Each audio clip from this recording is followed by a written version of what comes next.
Okay, it's recording. All right. If you're here, then you're here to learn a little bit about the fundamentals in communication. This is because you are struggling with communicating with your team. You're struggling in getting the best comms out there. Okay. This is the perhaps a good starter guide for anybody that's not really comfortable opening their mic up. Okay. I'm going to give you guys a couple of examples of things that you guys can use here in order for you to improve on that front. Okay. Does anyone have any questions? Again, big reminder when I do ask, does anyone know this or that? You're more than welcome to, speak up. But if you don't, there is a chat available for you guys that you guys can use to kind of just talk right there when you guys want to answer. Okay. But for now, keep yourselves muted. And I appreciate you guys just kind of listening in. All right, let's get started. So first few things is we're going to be talking about communication. Okay. We're going to be looking at understanding and breaking down those effective calls, like what keeps it concise, what keeps us at the best level possible so you can keep your communication optimal. Okay. But first and foremost, let's talk about how you can get better at communication. Okay. First of all, we need to cover game knowledge.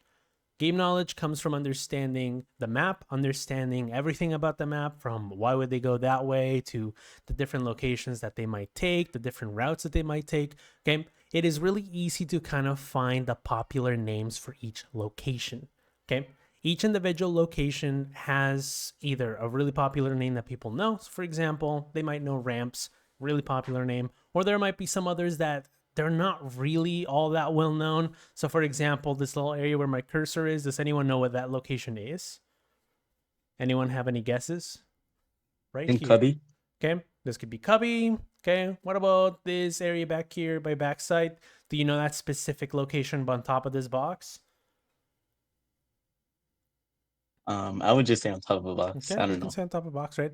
So there's a lot of locations that are really popular. Some of them are really easy to know. If you need to know, just of course open up your map. You'll be able to see what they'll say. And sometimes they aren't as common or they're not as popular. They're not like big in general.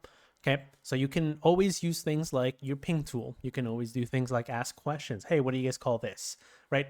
Very important parts of the map. Do people call this like on top of the box? Do you guys call it like, if you guys this newspaper, backside, right?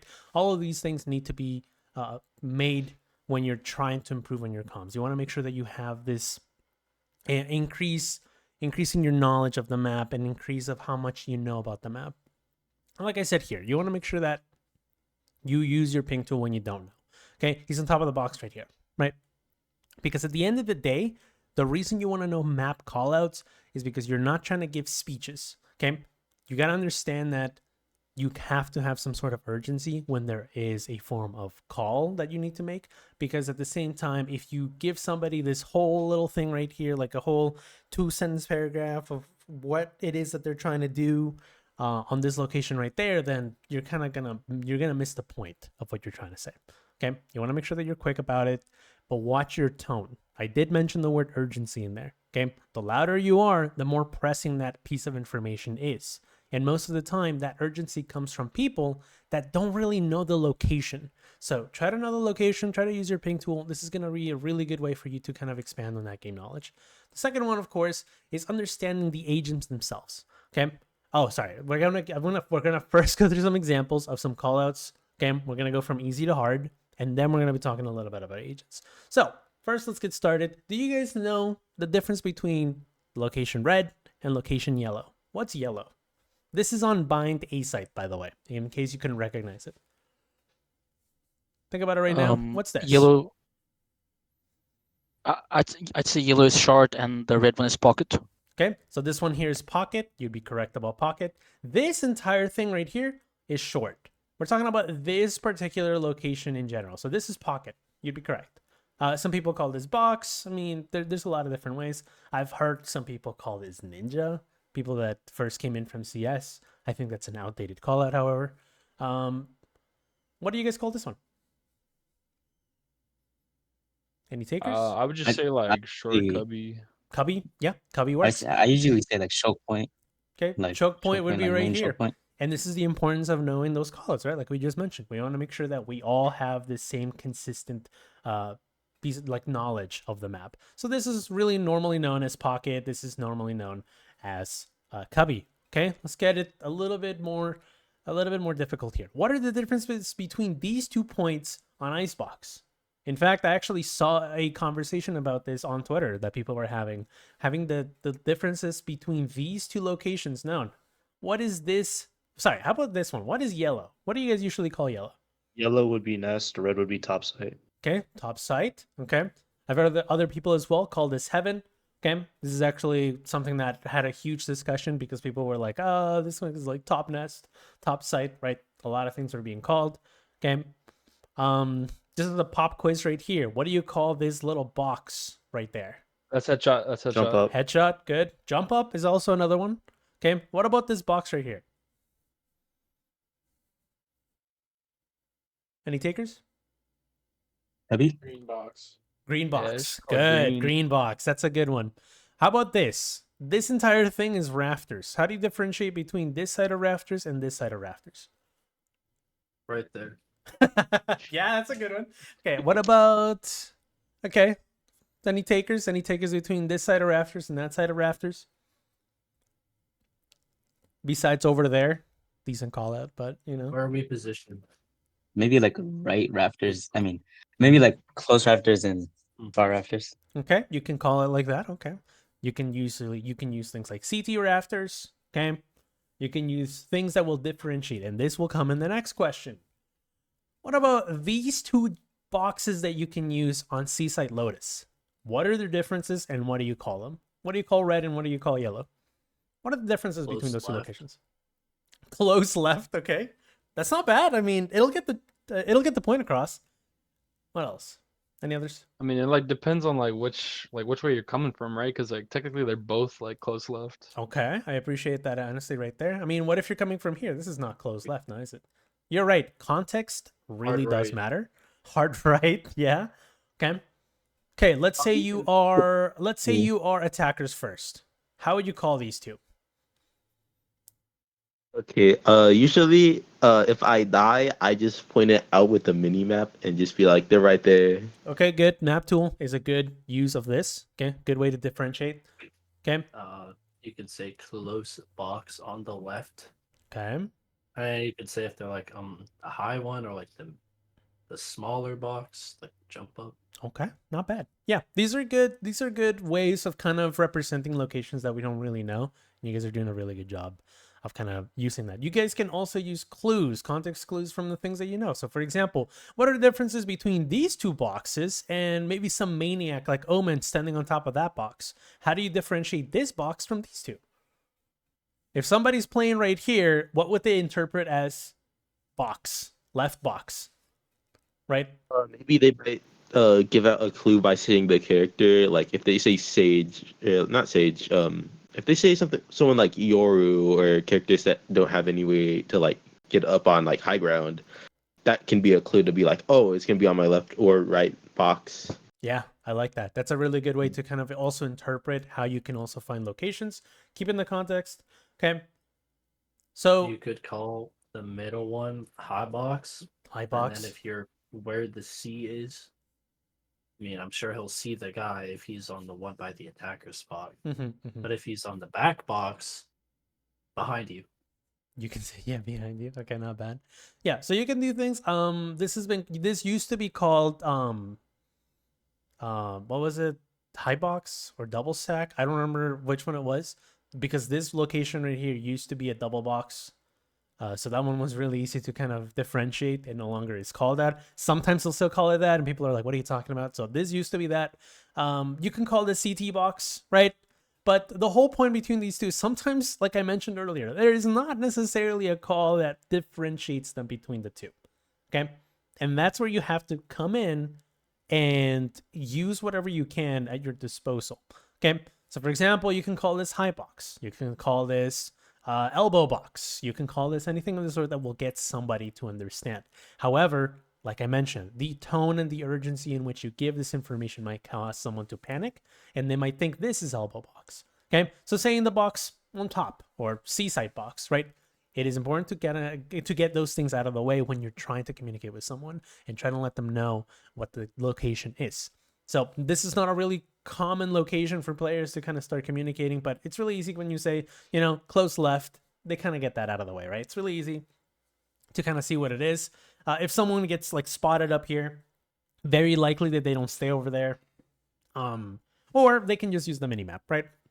Use the ping tool. So all of this kind of just encompasses what we were just talking about of making sure that you are fully aware of those popular locations. That is its big importance when you're playing the game. And it might actually cost you rounds while you're still trying to learn it. And this can be from anywhere from Iron all the way up to Immortals, where I see them still discussing very common callouts that you see players on, and they have different opinions on how to really call it. So like I mentioned just earlier, someone might call something like this heaven. Someone call that, maybe they may misname it as nest, heaven nest, or something of the sort, right? Like you'll still see these differences appearing. Okay. So because of that, now that we understand the importance of understanding those maps and we understand the importance of understanding how these locations and these callouts these similar locations might come into play, we also need to understand the differences between the utility that all of the agents have. You have to remember, okay, you still got to remember that there are a lot of agents. There are a lot of agents that exist in this game, and there's a lot of utility and abilities that interact really different with one another, okay? In order for you to have a really strong callout and understand how the game kind of like surrounds you and understand the game state as it kind of changes and evolves during the round, you need to see the differences between each of their abilities. Okay, so for example, these are Clove's abilities. Clove just came out, so a lot of you may not be fully aware of what the utility of her kit is, of their kit is. And what happens is when you're looking at those different pieces of utility, can you tell me something unique about them? So I may start right here. So for example, metal, if you kind of pay attention to how metal works, if you throw metal down to the area, the radius itself doesn't indicate what's hitting. It has to be at the line of sight of where the impact goes. So if someone is around the corner and it still hits generally that same area, it's not going to give you some sort of splash damage. You need to be within the radius, and at the same time, you need to have to be within the line of sight. So if someone hits it on the top of a box above you and it's not within the same line of sight of you, metal is not going to hit you, right? That's one example. Another one is ruse. I mean, one thing that's mentioned is that Clove can use this ability after death, and some people are still not fully aware. Things like pick me up. If you guys don't know this, pick me up is not as powerful as Reyna heal, because Reyna heal tends to last way longer than that of pick me up, but it is a lot more efficient to use. So that's also something to consider. Not dead yet. I mean, the little resurrect that they have is really useful for post-plant scenarios. So the second that spike is planted, they can actually pick themselves back up. So that's something that you can use that for really clutch scenarios where you kind of need it, right? These are the things that you need to know and you need to be fully aware of when you're kind of giving calls for the team. This can be useful for post plants. This can be useful for kind of relaying information on what the enemy team might do. Okay. Yeah, so here's another one. Like you mentioned, Jolty. Yeah, it does heal faster. That's one. It heals faster. It gives you move speed, right? You can get it through walls, but it doesn't last as long, right? These are interactions that you guys need to know when you're talking about the utility that you see. Okay. So when we're looking at information and callouts, now that you understand, let's say you already know all the map callouts, you know how to use your map accordingly, you understand how you should be relaying this information, right? You understand how the agent utility is used between all of them, right? Now we need to talk about the different types of callouts. Now you have your little wheel right here that might give you different forms of communication. I think it's a really good summary of exactly the types of comms that you guys will have in your game, right? The social ones make sense, right? It's stuff that you might do just to kind of interact with your team, right? But besides that, it gets deeper than that. It's more, there's much more depth to that than just these 4 categories, okay? And we're going to be looking at 2 in detail. The first one is informational callouts, and the second one is tactical. You're going to notice that a little bit of them might merge between one and the other. But for the sake of it, we're just going to try to separate them so we can kind of get an idea on how they work. This is something that coaches use when they're reviewing the comps of their team. This is something that you can use when you're kind of VOD reviewing yourself. You can look at how many of these comms you're using, because these are the most relevant when you are giving information with your team. So let's talk about the first one, okay? The first one that we're going to be looking at is intent. Intent is the most common call that you're going to see out there, okay? It is the intention that you know, an action is being played, and it doesn't necessarily have to be the enemy's actions like I wrote over here. It could be anything. It could be an intention between what you're going to do, what the enemy's going to do, what you see the enemy might do, right? It doesn't have to necessarily fit into like a realm of possibility. It's just the intention of what exactly it is that's going to happen, right? So intention, really important. I think that intention is one of the most popular callouts, but it is for a reason. And if you find yourself struggling, I encourage you to look at intent as a good place to kind of get going. So it's a good place for you to be, okay, they're going to be pushing A, right? If you don't feel like you're making that call out because you don't want to, you're already missing out on a lot of things that you can do for your team. You can lead your team simply by just letting them know what's happening on your side of the map, okay? Oh, they're pushing me A. I'm going to lurk mid, right? These are intentions that you need to kind of give out there. The second one, playmaking. This is where it starts getting a little tough. There's three different forms of playmaking. The first one is commanding. Okay, this is something that you can use to essentially give your team an action that your team can follow. You can use this as a way of kind of directing your team somewhere. Initiators use these a lot just to kind of get somewhere. Hey, I'm going to push this. Can you push this with me? Hey, swing this with me, right? These are things that you can use. You can use, like, for example, the one that I just gave right here, leave site, mill retake, right? These are commands that you can use. They're plays that you can make, and they don't have to be complicated, right? The only reason it becomes complicated is because it's a very diverse category. Other things that you can use in the playmaking category are things like suggestions and questions, things that you can use to form a sort of playbook repertoire that you can kind of build for the game itself. So an example of this would be a suggestion. Instead of saying swing with me, you can say things like, should we take B main, right? It's a different example of a command, but at the same time, it's a different form of a play that you can make with your team. Okay, try to look for different forms of commands and suggestions that you can take. I encourage players that don't feel very comfortable making the play to just kind of suggest. And like I'm going to mention the next one, just ask questions. And the reason for that is when you give teammates, especially in ranked, some sort of autonomy into what exactly they can do, they're more receptive towards it. Now, granted, this is like 80-85% of the time. Some people have bad days and some people are just terrible, okay? You can't fix them. It's just not going to happen. But if you're trying your best to kind of give some sort of call out as to what you're intending to do, what they should do, and as to what they could do, they are more likely to be receptive to it. Okay. And the second one is going to be something like questions. Now, I talked about it in the IGL in class, right? You want to make sure that you're asking questions, making sure that you're building some sort of idea on what the enemy is going to do. Yo, what happened on site? They pushed me. They threw all the utility at me. Okay. So next time we see this piece of utility combined with this one, leave site. Could be something as simple as a drone, and then they throw like a fade eye or something like that, right? You can kind of start compiling a little bit of what the enemy is doing. This is not just something that you can kind of do at a fundamental level. The deeper it goes, the higher the rank, this is actually going to become a lot more powerful. So that's the playmaking category. So let's talk a little bit more about the informational category, the informative one. Okay. The first one is tracking. This is actually where I see players hitting a wall when it comes to getting better at communicating. Okay. Tracking is difficult. Okay. It is quite literally you just taking inventory. It just taking inventory on what utility has been used on the field. Okay.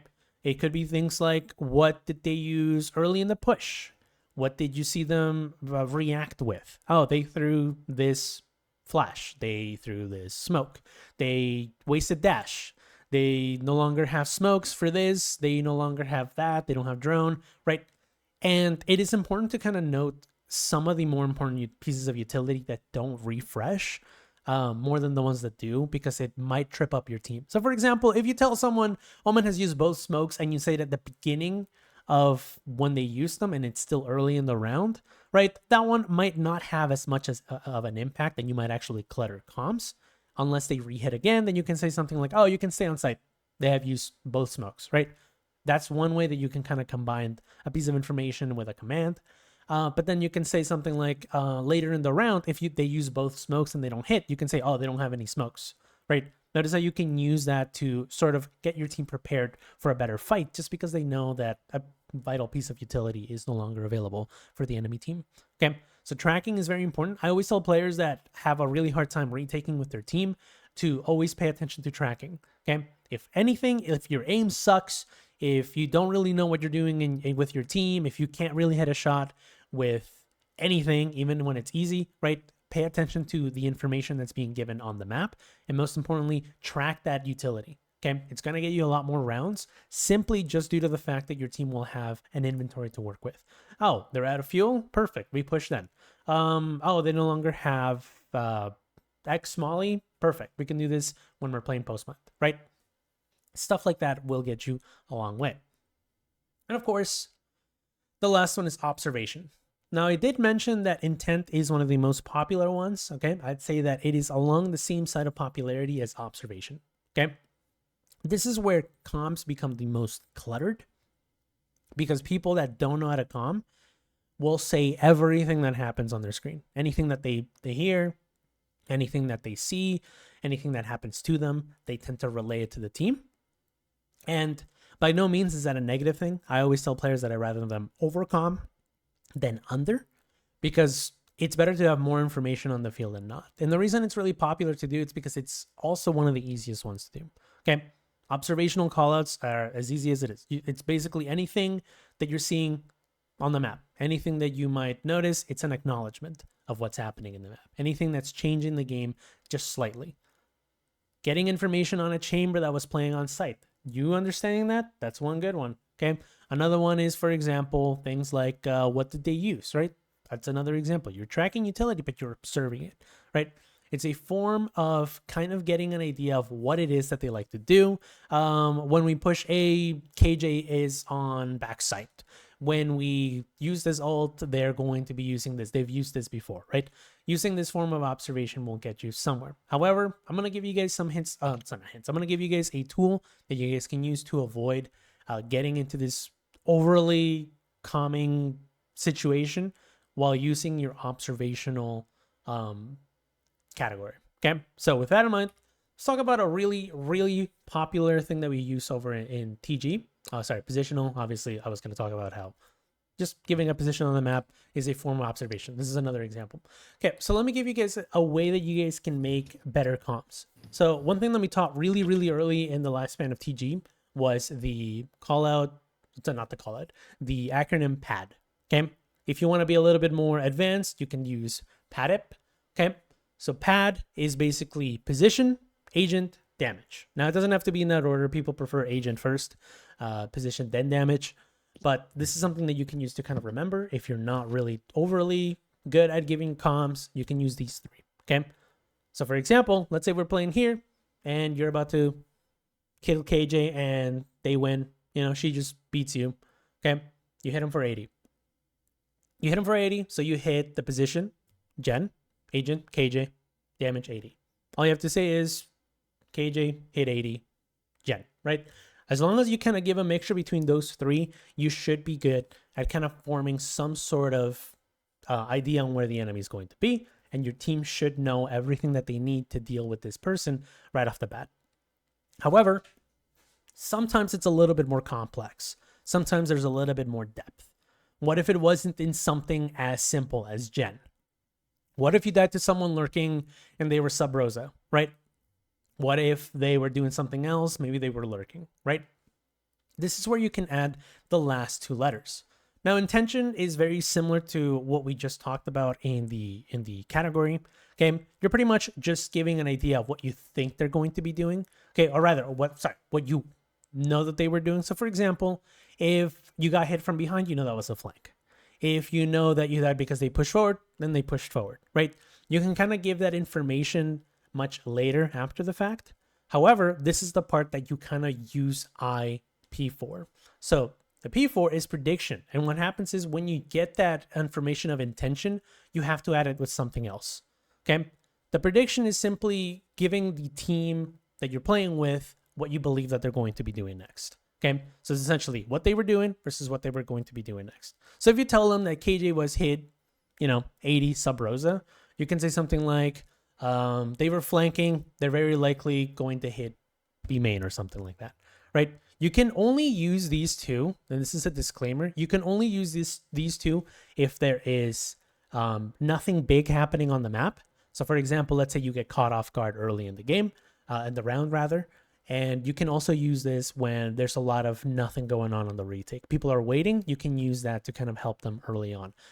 They flanked while you were holding B main, for example, on Ascent, right? You can give that information. I think they're going to be pushing soon. I don't know, something like that, right? Use this as a way to kind of get you started if you're not feeling confident with comms.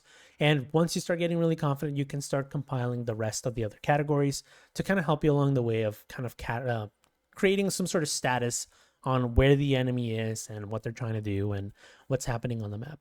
Okay. Does anyone have any questions? It could be in regards to the class or maybe in the format. I'm kind of curious if you guys liked it.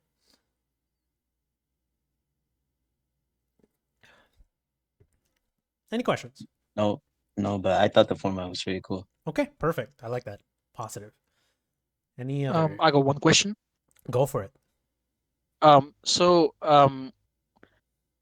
There is a thing where some people do get a little annoyed when like there's supposedly overcomms. Like how would you how would I approach that? Like a teammate in my team is really annoyed about that. Like how would I approach that? So it depends as to what exactly it is that you're saying. So we covered a couple of things. So the first one we talked about was that urgency and tone. So first, pay attention. Where are you being overly aggressive when you're giving that tone? When you were giving any sort of comms, were you doing it like it was rushed? Yo, they're behind you, they're behind you. When in reality, they had plenty of time to react, right? Is it something like that? I also mentioned that there's plenty of things in different categories, right? What's important to note is, are you giving them the important ones or are you just giving them everything at once? Info dumping is a thing. So when you're finding yourself info dumping and it has nothing to do with tone or just aggression from the team, some people just hate hearing comps in general. If you've kind of ticked all those boxes and you believe that it's just a matter of them not liking it, you can just kind of bring yourself back to these three positions. Okay. So you can do position, agent, damage, and that's it.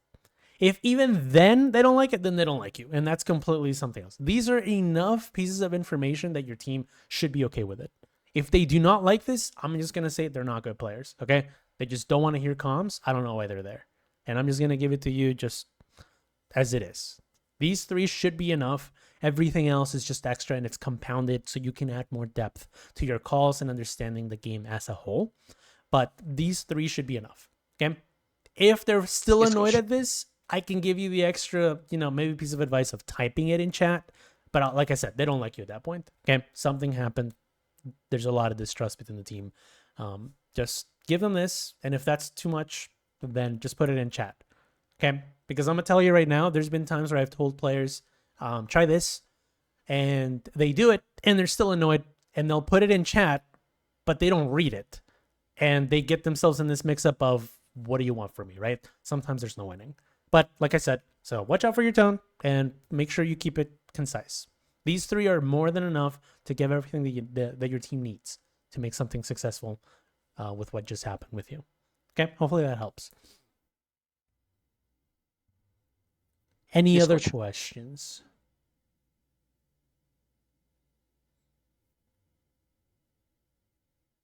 Nope, no questions. Perfect. Okay, let me close up. And you guys prefer this format way more, right? We're trying a different thing here. We're trying to make it a little bit more standardized, a little bit less yappy, in my opinion.